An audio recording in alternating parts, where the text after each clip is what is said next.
നിയമസഭയുടെ 12ാം സമ്മേളനത്തിന് ഇന്ന് തുടക്കമാകും. നിയമസഭയിൽ സർക്കാരിനെതിരെ ആഞ്ഞടിക്കാനുള്ള തയ്യാറെടുപ്പിലാണ് പ്രതിപക്ഷം. PV അൻവർ ഉന്നയിച്ച ആരോപണങ്ങളും മുഖ്യമന്ത്രിയുടെ വിവാദ അഭിമുഖവും പ്രതിപക്ഷം സഭയിൽ ഉന്നയിക്കും. ആദ്യ ദിനത്തിൽ മുണ്ടക്കൈ ഉരുൾപൊട്ടലിൽ അനുശോചനമർപ്പിച്ച് സഭ പിരിയും. 2 ദിവസത്തെ ഇടവേളയ്ക്ക് ശേഷം 7 മുതൽ സഭാ സമ്മേളനം തുടരും. 9 ദിവസം നീണ്ടു നിൽക്കുന്ന സമ്മേളനം 18-ന് അവസാനിക്കും. നിലമ്പൂർ MLA PV അൻവറിനെതിരെ വീണ്ടും കേസ്. മഞ്ചേരി പോലീസാണ് കേസെടുത്തത്. PV അൻവർ വാർത്താ സമ്മേളനത്തിൽ ഫോൺ ചോർത്തലുമായി ബന്ധപ്പെട്ട വിവരങ്ങൾ പുറത്തുവിട്ടതിനാണ് കേസ്. അരീക്കോട് MSP ക്യാമ്പ് കമാൻഡന്റ് നൽകിയ പരാതിയിൽ പോലീസ് കേസെടുത്തിരിക്കുകയായിരുന്നു. രഹസ്യ സ്വഭാവമുള്ള വിവരങ്ങൾ പുറത്തുവിട്ടുവെന്നാണ് പരാതി. ADGP MR അജിത് കുമാറിനെതിരായ ആരോപണങ്ങളിൽ DGP ദർവേഷ് സാഹിബ് ഇന്ന് റിപ്പോർട്ട് കൈമാറും. PV അൻവർ ഉന്നയിച്ച ആരോപണങ്ങളിൽ ADGPക്കെതിരെ തെളിവ് ലഭിച്ചിട്ടില്ലെന്നാണ് റിപ്പോർട്ട്. സർക്കാരിന് നൽകുന്ന റിപ്പോർട്ടിന്റെ അടിസ്ഥാനത്തിൽ MR അജിത് കുമാറിനെ ക്രമസമാധാന ചുമതലയിൽ നിന്നും നീക്കിയേക്കും. ശിരൂരിൽ മണ്ണിടിച്ചിലിൽ മരണപ്പെട്ട അർജുന്റെ കുടുംബം ലോറി ഉടമ മനാഫിനെതിരെ നൽകിയ പരാതിയിൽ പോലീസ് കേസെടുത്തതിൽ പ്രതികരിച്ച് മനാഫ്, അർജുന്റെ കുടുംബത്തിനെതിരെ അറിഞ്ഞുകൊണ്ടൊന്നും ചെയ്തിട്ടില്ല. കുടുംബത്തിനെതിരെ സൈബർ ആക്രമണം നടത്തരുതെന്ന് അഭ്യർത്ഥിക്കുന്നു. തനിക്കെതിരെ എന്ത് കേസ് വന്നാലും അർജുന്റെ കുടുംബത്തിനൊപ്പം തന്നെയാണെന്നും മനാഫ് പ്രതികരിച്ചു. മതങ്ങളെ തമ്മിൽ തല്ലിക്കാറില്ല.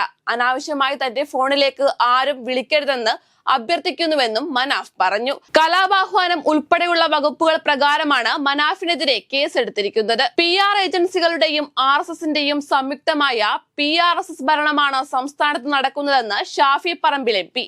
പാലക്കാട് മാധ്യമപ്രവർത്തകരോട് സംസാരിക്കുകയായിരുന്നു അദ്ദേഹം.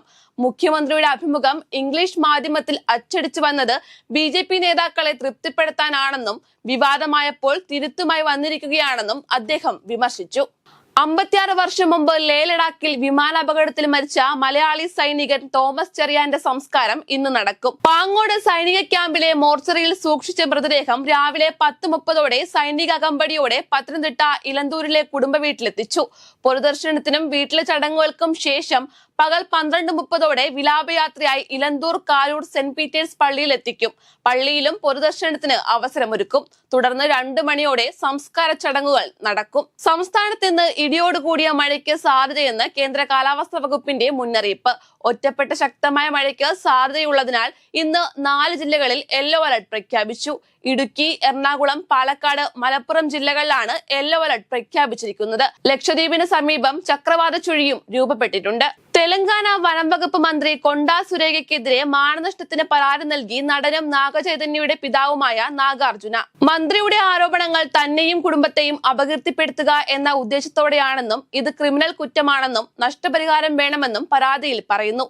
തെന്നിന്ത്യൻ താരം സമന്ത റൂത്ത് പ്രഭുവും നടൻ നാഗചൈതന്യയും വിവാഹമോചിതരായതിന് പിന്നിൽ തെലങ്കാന മുൻ മുഖ്യമന്ത്രി ചന്ദ്രശേഖർ റാവുവിന്റെ മകനും BRS നേതാവുമായ KT രാമറാവുവിന്റെ പങ്കുണ്ടെന്നായിരുന്നു കൊണ്ടാ സുരേഖയുടെ ആരോപണം. വിവാഹബന്ധത്തിലെ ബലാത്സംഗം ക്രിമിനൽ കുറ്റമാക്കേണ്ടതില്ലെന്ന് കേന്ദ്രം സുപ്രീം കോടതിയിൽ. കൂടിയാലോചനകൾ വേണമെന്ന് ആവശ്യപ്പെട്ട് കേന്ദ്രം സുപ്രീം കോടതിയിൽ സത്യവാങ്മൂലം നൽകി.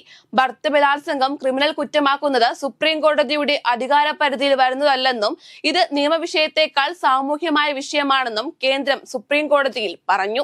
IPL-ൽ അൺക്യാപ്ഡ് പ്ലെയർ നിയമം മാറ്റിയത് ചെന്നൈ സൂപ്പർ കിങ്സിന്റെ മുൻ ക്യാപ്റ്റനും ഇതിഹാസ താരവുമായ ധോണിക്ക് വേണ്ടിയാണെന്ന് മുൻ ഇന്ത്യൻ ക്രിക്കറ്റ് താരം മുഹമ്മദ് കൈഫ്.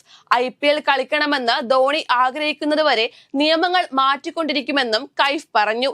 ചെന്നൈ സൂപ്പർ കിങ്സിനൊപ്പമുള്ള ധോണിയുടെ ഭാവിയും അൺക്യാപ്ഡ് പ്ലെയർ നിയമവും ചർച്ച ചെയ്യപ്പെടുന്ന സാഹചര്യത്തിലാണ് പ്രതികരണവുമായി കൈഫ് രംഗത്തെത്തിയത്.